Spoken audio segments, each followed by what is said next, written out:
Hi, this is Chris Byrd, former two-time heavyweight champion. He is the pride of Clinton, Michigan, the heavyweight no one wants to face, Chris Byrd. Hi, I'm Chris Byrd with the Bird's Eye View. I'm here today with former two-time cruiserweight champion and my great friend, Steve Cunningham, the man. What's up, Steve, man? What's up? How's everything? Everything's good, just relaxing, enjoying the weather here, ready to start camp for this Tomasz Adamek fight and keep it moving. Oh, that's good. Let's go back a little bit. Yeah. How's it growing up in Philly? Where you from? Oh, Philly seemed like a rough town. City of brotherly love. That's what they say. No love in Philly. But how was Philly? Philly, I mean, yeah, the name is misleading. You know, brotherly love, the city of brotherly love shows a little less love than you expect. You know, I grew up in a broken home, or to an extent. I grew up with my mom and dad up to age 9, and then, you know, they split up. And from then on, it was rough. You know, we moved around. I was the new kid on the block all the time, so, you know, I had to fight. And that was before, you know, everybody had guns, and, you know, in Philly, just boxing was the thing, you know, fighting with your knuckles. So I had to fight a lot, you know, in the new school. The city of brotherly love, man. I thought you ain't sure you no love? No love, no love. You know, it's funny because, you know, you got all the kids, you know, I got picked on because I was too dark and my ears are too big, and everybody just as black as me, skinny as me, you know, but, you know, that's just how kids were. You're just a little bit darker than everybody else. Just a little bit darker, you know.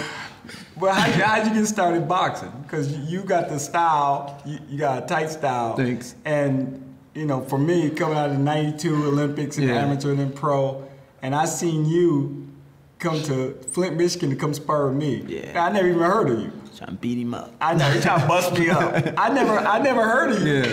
And your coach brought you down to the gym, and you get in the ring, and I call you stretch arms up, and your arms go all across the ring. But how'd you get started? Well, I joined the Navy right out of high school. And I even lied on my Navy application, you know, they're like, your hobbies, and I was like, boxing. I never really boxed in Philly, I know. I couldn't even go to the gym in Philly because it was in the rough neighborhood and the guys didn't like me. So I didn't take that chance, but the little name I had, you know, garnered in street fighting, I didn't win them all. Oh, so you like Kimbo Slice. You street fighting champion. Not really champ though, but, you know, I made a little name for myself.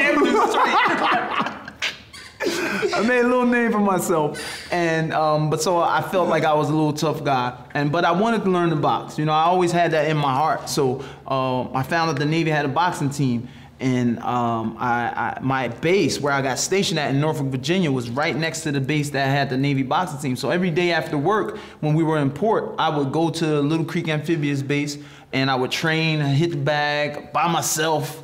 You know, for months, man, just working out, not knowing what I'm doing. The wrong style. Southpaw. And I had a Marine guy come up to me named Major Hansen at the time.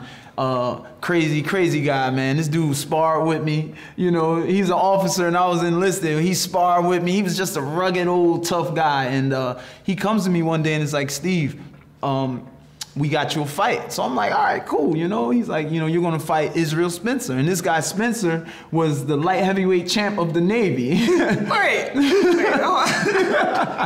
hold on. You still remember the first dude you fought? Oh yeah, I remember him, man. That's the first fight. That was the. I forgot, I started as a little big kid. How old were you? I was 19 when I started boxing amateur, you know? You remember that? Yeah, I see. So, he tells me, you know, I had to lie to get you in, you know, to fight. This is my first fight. So I'm like, what you mean? He said, I had to tell him you had 10 wins with 10 knockouts. But me, you know, being naive and young, I'm like, cool, let's go. I'm cool with that. So Israel Spencer had at least 100 amateur fights. Oh, wow. Yeah, and he sent some guys from the old Navy team. They come up to me and is like trying to discourage me. Man, you don't want to fight Spencer, man. You don't want to fight him, man. He gonna hurt you. You know, you too green. And you know, me being from Philly, you know, I'm from Philly. You know, a little tough. Yeah, I'm not bad. I didn't back down. I'm like, yo, y'all, you know, I'm gonna do what I gotta do. So come fight night, you know, me and him fight. It was a little toe to toe, and I just kept wearing him down, and I ended up winning the decision. Wait, hold on. Yeah. That was your first fight. Numero uno. And you had 100 fights. Yo, yeah. Who we been fighting? fighting? I don't know, man, but he fought me and lost. But that fight, I mean, I was dead tired after that fight too. But I worked. It was just this fire in me that I didn't want to lose. So I just kept punching and going and going. And he backed down. And his captain was there watching him. But after the fight, you know, when I got out of the ring, the Navy coach. Coach Hunter, you remember Coach Hunter? He's still alive, kicking, making fighters. He gave me an application for the Navy boxing team, and I jumped on the team, and that was it. Oh man, that was all she wrote. How many amateur fights you end up with? It was less than 60. I don't have the exact number, but it was less than 60. It was about 62, 63, and I lost 11. You know, I lost 11 amateur fights, but I became 1998 National Golden Gloves champion, regional, state regional champion numerous times down Atlanta and Georgia and North Carolina, Tennessee, Florida, Mayor's Cup champion, silver medalist in the Armed Forces tournament. I mean, you know, I was winning some things. I won that one national championship, and that had me like, wow, you know. And I didn't even know what the nationals was when I went. You kidding? That was my 13th fight. In a short amount of time, yeah, man. You gained all that. Yeah. Who was your coach at that time? Well, after Major Hansen was training me, and then we had a guy from the Navy team named Anthony Chase.